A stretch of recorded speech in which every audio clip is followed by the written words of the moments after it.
How did you come up with the concept of Trinitarian compass, by the way? Because it's, like you said, it's so unique, and it's a whole new paradigm. Like, where did that come from? How did... It's again, however things come together, often, even if, especially if something happens instantaneously, like Paul with his conversion or something like that. Often it is psychologically an end point of something that happened on the unconscious level for a long time, but you don't know anything about it, so you believe it came in this point, because the conscious mind sees it like that. And that was actually funny as well, because it happened literally in the night, in a dream. I saw this compass, this Cincala, not all the terms. Unconscious mind doesn't work with terms, right, but with images and colors and dreams. But the whole thing was there. The whole night I had repeating, parts of this dream, and I got up very early in the morning. I wanted to draw it on a computer, but I couldn't print it out because the plotter at that time didn't work. So I did it handwritten. But all the things, the misuse and this, and together. And all of a sudden I said it was 20 questions or so were answered by this Mercedes star, by the dynamics of the Trinitarian compass. And I experienced it. It was given to me. And again, I don't say this. Right. I say, think about it. Does it make sense to you? Can you use it in your work? That's important. Of course, I've never in any book written about it. It was given me by God or something like this. You should have. No. Also, some people would have loved it, Exactly. The blue crowd would have. I have difficulties with this. If it is from God, I don't have to mention that. People will find it out themselves because they will see it works. So what is the whole, and then other people, even if it was directly given by God, for some people they reject it because I speak this language. Right. They don't like it at all. But it was so strong, it resonated so strong in me that I had tears in my eyes, not because I'm so smart and have worked, I have not worked out. And then later on, the next 15 or 20 years, I worked out many things with a lot of work, but this came to me. When was this? English speakers, Americans and others were not part of our German struggles, and it's a chance to come with 30 years or so with far more mature product, and for Americans it just came from heaven, Here people had made up their mind, and I was sometimes involved in some controversies, and they never forgot it, and so on. So it was not that it was necessarily better received in German. I didn't plan it then. I didn't plan anything with the Trinitarian compass. I didn't see the connection to natural church development at that time. And I had my first. This happened before. It was just the diagram. It was probably when we had the Terry Walling thing there in Denmark. It didn't exist. Yes, so it was but it came in this time window. I had to speak in a conference, and they wanted to have something more devotional for me. Usually I don't do the devotional parts, but teach on church growth. And I said, this dream that you had, you can share about it. It resonated. People were synchronized, with that reality. But even then, when I did my first speech about it, I had not the slightest idea what it means for church development. And then it's even, I've forgotten it, because now it's so natural or so on. The American side, they asked for other books. And we had German and some other languages for many of the 8 quality characteristics, German books. But they were not trinitized yet, not at all. But some stuff that is in the books right now was already there. And here was a guy from the island here, Zult. He visited us and prayed for me, and he said, I don't know what this means, but I see a rocket starting from here. And a rocket has 3 engines or comes out boosters. And this is important to bring. Once the capsule or so is in the orbit, it works all by itself. But to get it there, this is enormous. And he saw these three things will bring it, whatever it is, he didn't relate it to our tools or so, bring it into the orbit or something like this. And I thought what it is, looked at pictures, and I related it then, it could be the three colors. Then the first book in the series that was published in America was the gift test, as it was called at that time. You had already 15 gift tests, interesting enough. None of them was scientific at that time, but that was not the major thing.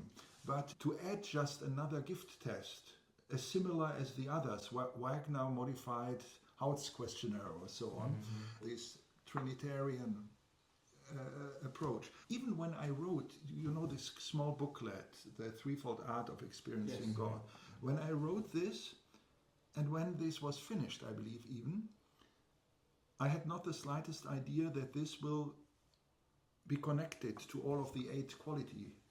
That this came later, it made so much sense. But it was not there to find something, but it was just synthesizing things that developed on different ground.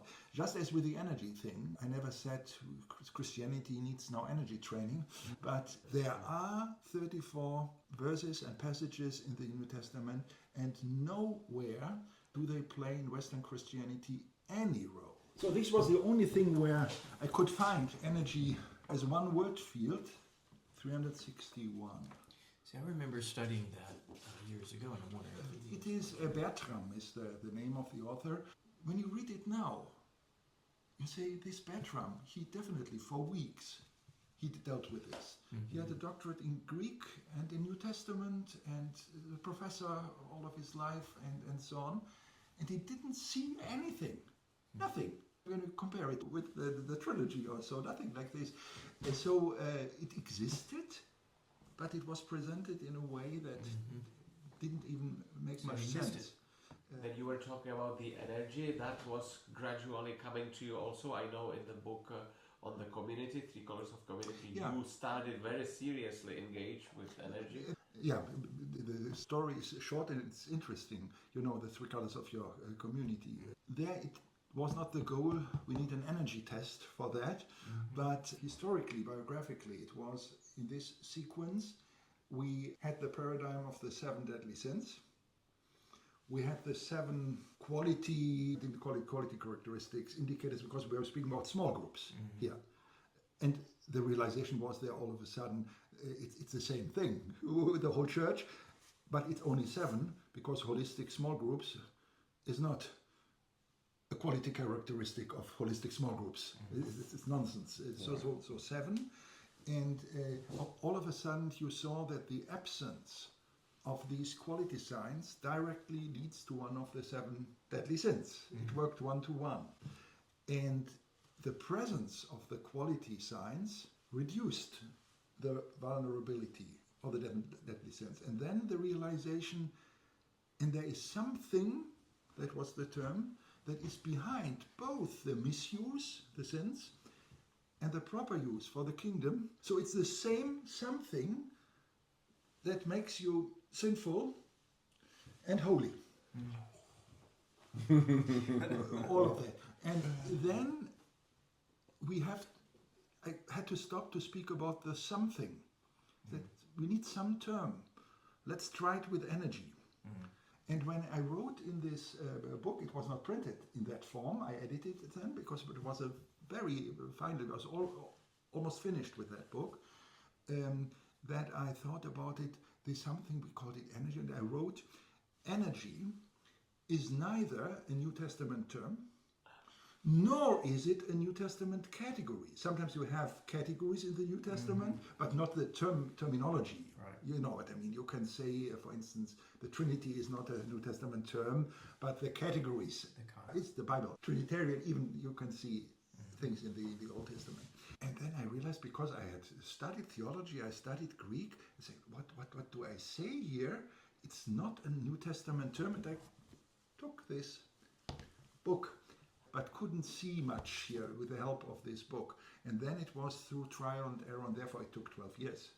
Because you couldn't find in all the books that I have, not a single one that gave you any guideline or so on. You have another trilogy in America. I don't know whether you know it, but one author, I've forgotten his name, he has written about the powers in the New Testament. He used the English term powers, and there he has arche and pneuma, and all the things are there. Very deep, very careful.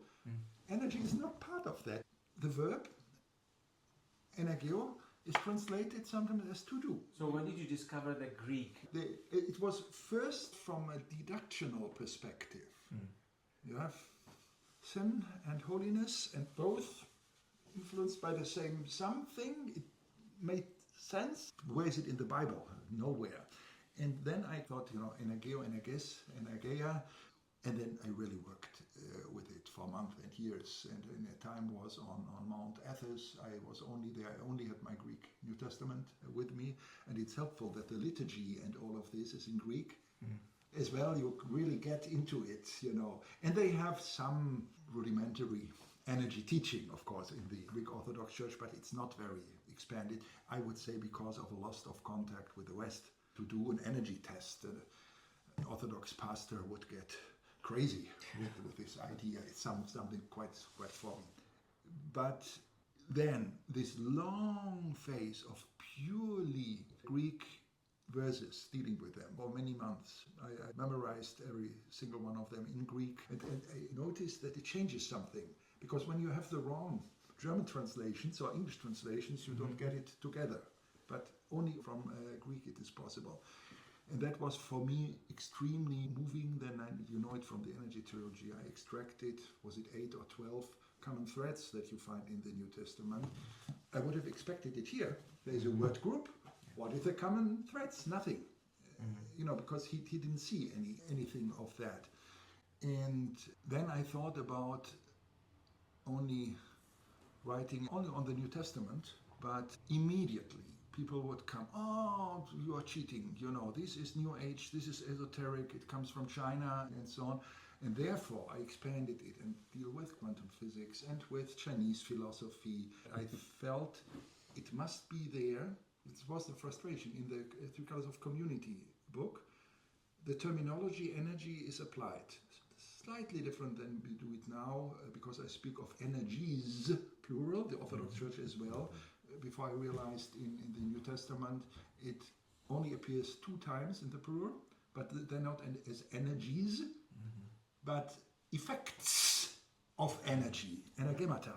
So you only have it in singular. Why? Because we're speaking about God, finally, and God you only have in the singular. There are no gods. With this book, the concept is quite powerful there. Even this realization, it's the same energy, and you can direct it on the kingdom of God or on selfish, satanic things. It's not so much, this is evil energy and this is good energy. In a way, there is no evil energy, but if energy is misdirected, it is evil. It leads to evil. Sometimes it can be so strong. You go to a satanic church or so on, you sense it. You shouldn't go there too often, because you just as the Holy Spirit, but it's not a counter God. But something divine can be misdirected. But these people disconnect it from the person of God and from the book that He has given us, and it's only transpersonal or non-personal for them. For me, it is important, this energy paradigm, unlike the NCD as a whole and the Trinitarian compass, this is a topic for non-Christians as well. And I see for the rest of my life, it will not be 100%. I want to work with Christians, but it could be 50-60% of my time that my personal coaching is directed on non-believers, and I'm really looking forward to that. No, you don't have to. You can press the button several times. Peter is not on it yet. Ready? Peter, come in there. There we go. 1, 2, 3.